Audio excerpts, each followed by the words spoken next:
കൊൺകൊണ സെൻ ശർമ്മ, പങ്കജ് ത്രിപാഠി, അലി ഫസൽ, അതുപോലെ തന്നെ സാറ അലി ഖാൻ, ആദിത്യ റോയ് കപൂർ, ഫാത്തിമ സന ഷെയ്ഖ് എന്നിങ്ങനെ ഒരു വലിയ സ്റ്റാർ കാസ്റ്റ് ഉള്ള ഒരു മൂവിയാണ് മെട്രോ ഇനി ദിനോ എന്ന് പറയുന്ന ഈ ഒരു നെറ്റ്ഫ്ലിക്സിൽ റിലീസായ ഈ ഒരു സിനിമ. സോ ഒരു സിനിമയുടെ ഏറ്റവും വലിയൊരു പ്രശ്നം, ഈ ഒരു സിനിമ മ്യൂസിക്കലി രീതിയിൽ ട്രാവൽ ചെയ്യുന്ന ഒരു മൂവിയാണ്. അതായത് ക്യാരക്ടേഴ്സിന് ഇൻട്രൊഡക്ഷൻ തൊട്ട് സിനിമയിലെ പല മൊമെന്റ്സിലും നമുക്ക് മ്യൂസിക്കിന്റെ ഒരു ഇത് കാണാം.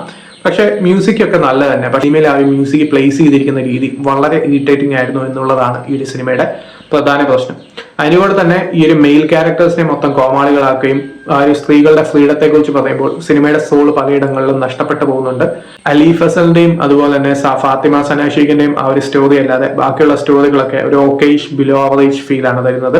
അതും ഈ ഒരു സിനിമയുടെ പ്രധാന പ്രശ്നമാണ്.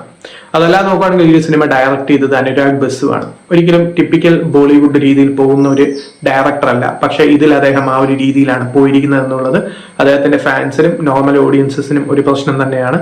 കാരണം ലൂഡോ പോലത്തെ സിനിമ എടുത്ത ഒരു ഡയറക്ടർ, ലൈഫിന്റെ മെട്രോ എടുത്ത ഡയറക്ടർ, അതിന്റെ കൂടെ തന്നെ മൗൾഡർ എടുത്ത ഡയറക്ടർ, ഇങ്ങനെയുള്ള ഒരു ഡയറക്ടറിന്റെ കയ്യിൽ നിന്ന് നമ്മൾ എക്സ്പെക്ട് ചെയ്യുന്ന ലെവൽ ഓഫ് വർക്ക് ഇതല്ല.